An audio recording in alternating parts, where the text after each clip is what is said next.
In the name of the Father, and of the Son, and of the Holy Spirit. Amen.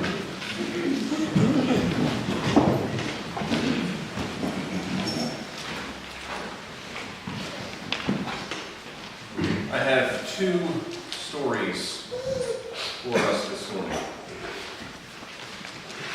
Once upon a time, a child was born to a young couple in the city of Jericho. On the day of his birth, there was gladness and joy. Grandparents, cousins, aunts, uncles, and family friends all began to plan excitedly for the naming ceremony that would take place 8 days later. The child's father, whose name was Timaeus, was bursting with pride.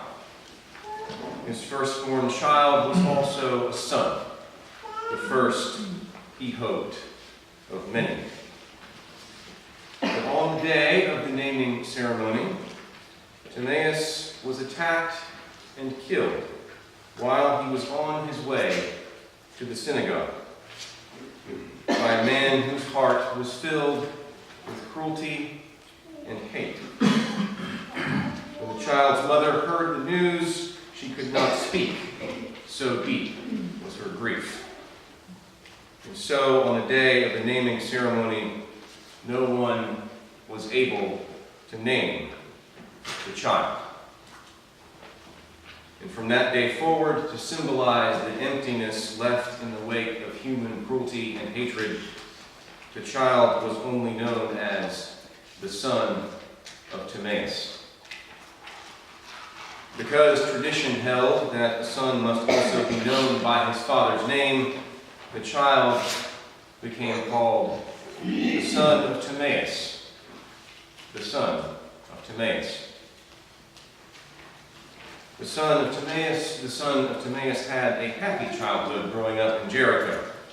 He delighted to learn the stories of his people, of Abraham and Sarah, of Isaac and Rebekah, of Joseph, the Pharaoh, of Moses and the Exodus, of King David and his adventures.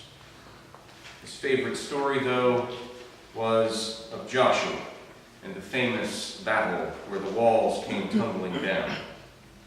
He and his friends would sometimes play near the city walls where Roman guards were stationed, and they would pretend that they were blowing trumpets. Usually the guards would laugh and tell the children then to run home. But one day, one of the guards, whose heart was filled with cruelty and hate, decided that the children needed to be taught a lesson. And so when they came near the wall, the guard caught a hold of the son of Timaeus. The son of Timaeus threw dirt in his face and rubbed it in his eyes. And as a result, the son of Timaeus was blinded. With no way to support himself, he soon wound up on the streets, forced to beg for his bread because of the unchecked cruelty and hatred of the world. On the streets, he discovered that the world's cruelty and hatred was far worse than he even could have imagined. Day after day, he was insulted and ridiculed. Sometimes he was physically assaulted.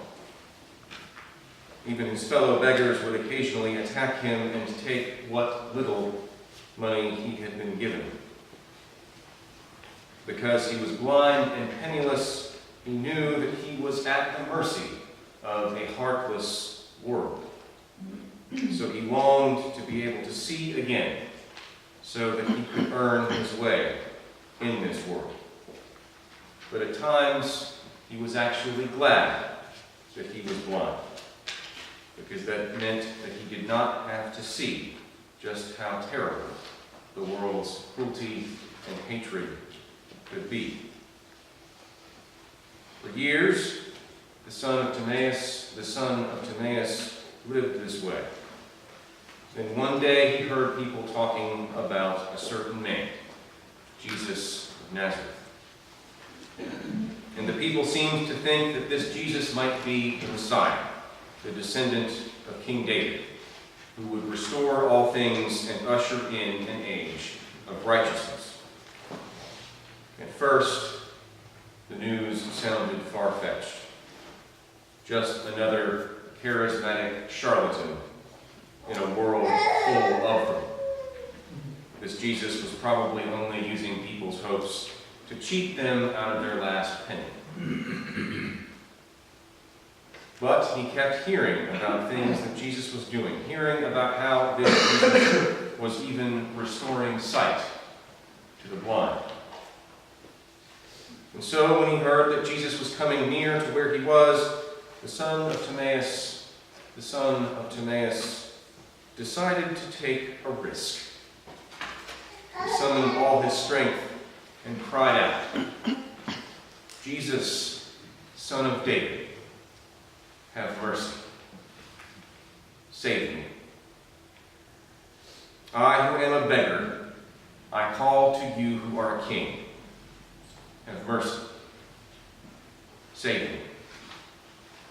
I whose name is proof that the world is cruel, I appeal to your name for mercy.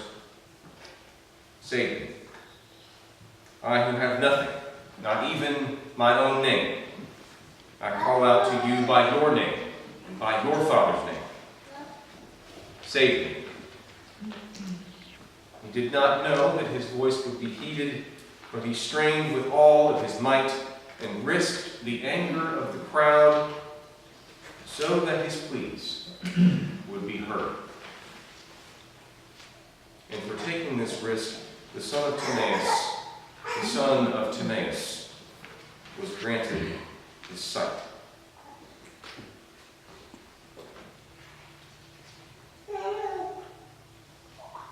Once upon a time, a child was born to a young couple in the city of Pittsburgh. On the day of the child's birth, there was gladness and joy. Grandparents, cousins, aunts, uncles, and family friends all began to plan excitedly for the naming ceremony that would take place 8 days later. The child's parents were bursting with pride, and they were filled with hope that the child would grow up safely in a world that had turned its back on cruelty and hatred. But on the day of the naming ceremony, their synagogue was attacked by someone whose heart was full of cruelty and hatred. When the rest of the nation heard the news, they could not speak. So deep was their shame. So on the day of the naming ceremony, no one was able to name the child. And from that day forward, the child was simply known as Child of the Times. And the child grew up in a blind world.